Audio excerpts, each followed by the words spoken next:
America. There's an election coming up soon. What do you make of that? Do you expect things? Despair. And the choice which is offered to people in modern democratic contests is so bad that it's insulting.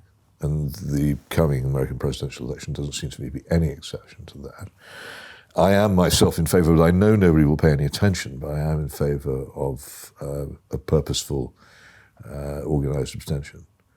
I think that the only way to obtain a revolution in the parties, it's the parties which need to be revolutionised, is for them to be deprived of legitimacy. If both presidential candidates, for instance, got fewer than 5 million votes, then neither of them would be legitimate. The election would have to be held again. And it would seem to me that mass abstention is the only intelligent reaction to the choice that's being offered to the American people now. And similarly in my own country, the two political parties in there are so utterly ungifted with vision or intelligence or common sense or serious political responses to the problems of the age at home or abroad that they don't deserve to be there. And people should tell them so, but they derive their legitimacy. Legitimacy in modern societies comes from the number of votes they can accrue. And it's very easy indeed for people, if they so choose, to deprive them of that, but people won't do it. There's this absurd idea that voting is a duty. On the contrary, not voting is sometimes the duty, and indeed also the idea that voting is itself somehow a thing which has been fought for. On the contrary, the greatest despots in the world have used voting, and indeed some of those votes for Saddam Hussein and some of those votes which the one-party states of the communist world used to get, they were, if not genuine, they were close to genuine. People turned out to vote for them.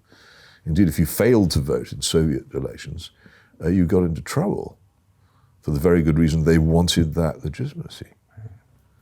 The right not to vote, or rather, more correctly expressed, the freedom not to vote, is a very important one, particularly where your rulers are treating you with contempt.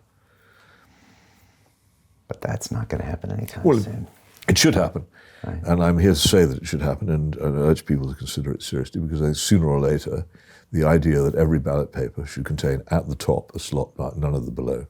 It's no good having none of the above, because that means that slot is at the bottom where people have already made up their mind. There should be a slot that's none of the below. So I treat the candidates you're offering me with complete contempt. I don't want any of them.